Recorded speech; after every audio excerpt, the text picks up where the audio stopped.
Hello, welcome. If you haven't subscribed, give it a subscribe. I really appreciate it. As you can see, we have our door. Psych, you don't get to see the door yet. You have to watch how we made it. So we just got to my grandpa's workshop. And let me give you a little tour. First, let's start on the ice skating rink where he fell the other day. He's 75 and fell right on his butt. After the ice, we're gonna go inside. Let me just show you around, see what we're working with. You come in, those are his little side projects. Look at those. Amazing. That's all like just extra wood, not for anything. Our little stove here. Some dust. We all love a little dust. His cornhole. There he is, old Donald. Some tools, some machines. And then there's another room. This is all extra wood. Those shelves back there, they're full. This wood is the firewood.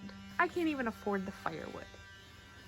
But we're also getting our countertops made by him, so we have plenty of butcher block, as you can see. And, yeah. So this is how we made our door. Just in here. And just look at all the clamps this man has.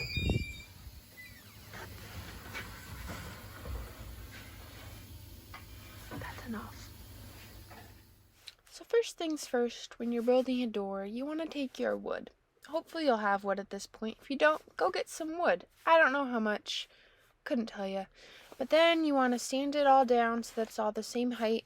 This is called a time saver. If you have access to this, I recommend using it. Otherwise, you have to do it all by hand or you have a wibbly wobbly door. Either way, whatever works for you. I used a time saver with my grandpa, so it's all the same width. Watch him carrying all the wood right now. Just kidding. I went and helped. Here we are cutting a little notch in this wood. It's just a slice right now, but the blade is up like halfway to go through, not all the way, to make the groove for the pieces fit together.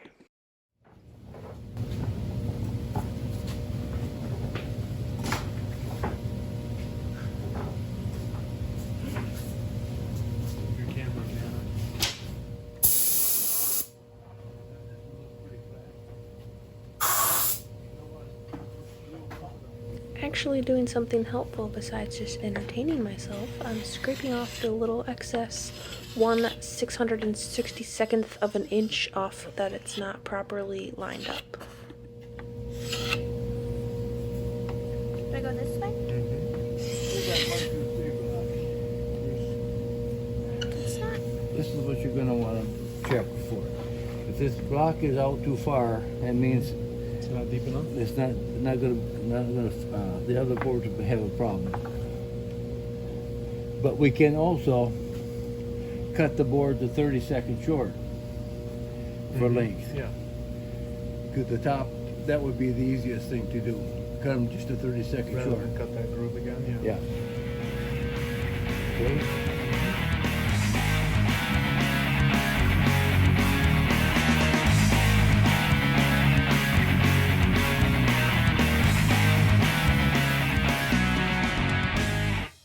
Here is what we ended up cutting out. So on the right side, that's where we were slicing it, and then we went in, tilted it the other way, and cut that little notch out. And I'm just putting glue on it so that we can glue two pieces together because our door is 1.5 inches and this is half of that. So we glue two pieces together, and then this is where the panels will slide into each other and those notches on each side. Look at our glue job. So we have it clamped together to keep the glue holding together, and then those pieces on the side are to make sure it's lined up right. We forgot to take it off, so that got glued on there. Make sure you take your adjustment pieces off after they're clamped down from the tops. This thing here is another tool that most people don't have, but it's a shaper. We have the groove on each side of the boards, and this just makes sure that I guess it's even. It's cutting off the excess so that it is the same size. Like when you glue the two pieces together, it might be wiggle wobbled a little bit, and this is just making sure that it's straight all the way down. Also, if you need a supervisor for any of your upcoming projects, let me know. I realized I'm pretty good at it and might be able to help you out. Here's those panels I was talking about. This is the part below the window. It's like a 2-panel thing. I don't know. You'll see at the end. Those panel pieces that I just showed you are what we're cutting now. We're cutting slits on the ends of those to then make little tongues that go into the notches of the long boards. Like this. We just have to cut it the other way now.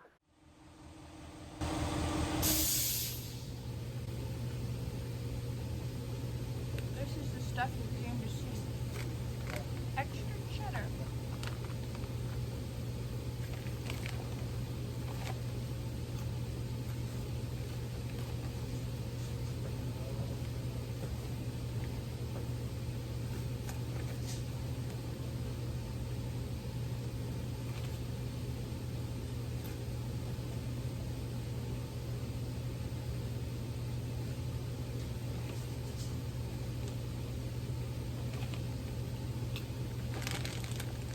Time to get back to work. I'm sorry if you came for this for actual help, because this is what my getting back to work looks like.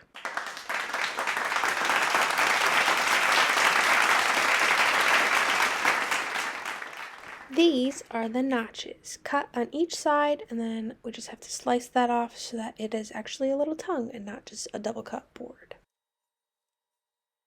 This is the bottom panel of the door. It has the groove on one side and a flat side for the bottom, and then the other panels will slide in along the top.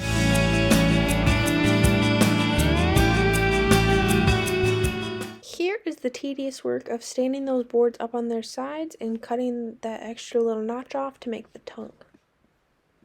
Don't try this part at home. It seems a little scary if you want all your 10 fingers. If you don't have 10 fingers, don't try this at home because you already tried it and now you don't have 10 anymore. Here is a beautiful notch which will go into the long side pieces on our door, and these are the panels underneath the window. If you're still following along, we are cutting out the window on the long pieces of the door. So we have 2 straight pieces on the sides, our panels on the bottom, and a board along the top. This is along the side, or just little jimmying, whatever you call that, out the window. Trim, trim, trim. Trim, trim, trim. Trim, trim, trim.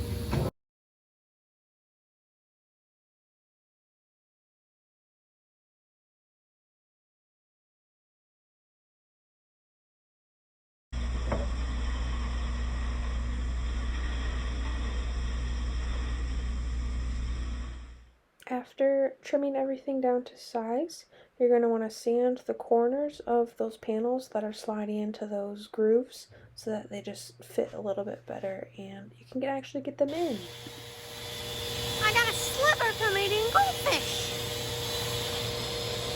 That's all I've done, and I got a sliver. You have reached the point of the video where assembly starts.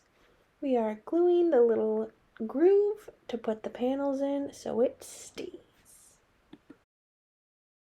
Surely a little love tap never hurt anybody. After the panels are all in on one side, we put the other side on there and then got the clamps on each side to kind of pull it together because it was being a little squirmish and wouldn't go in quite right. So those clamps will help.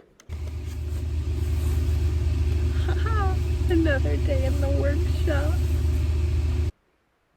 That was a quick removal of the clamps, but it's now the next day and the glue has dried and it's time to sand it.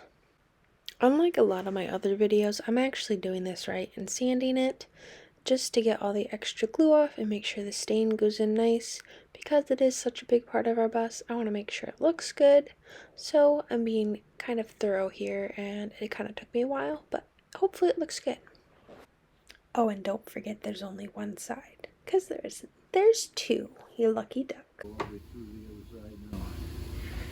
Hinges, hinges. Wee, wee, wee. Hinges, hinges. Yeah.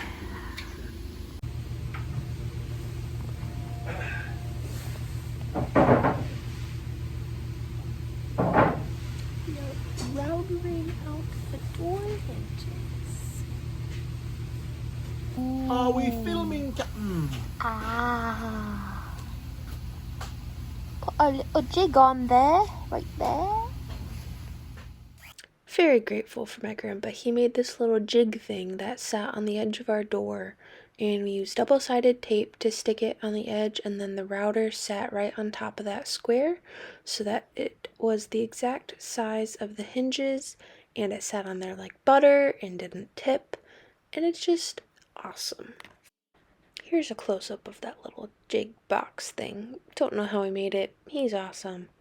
So that is our router out hinge, and then we have this little stamper thing that we used on the corners to make those square. As you can see, not square, but they will be. Look at this.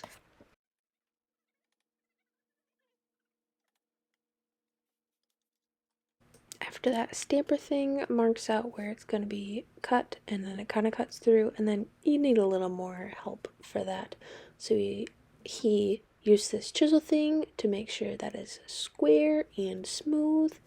And then look at our hinge. It's beautiful. And it even gets the thumbs up of approval. Come back for part 2 of this video. Thanks for watching. Give us a subscribe.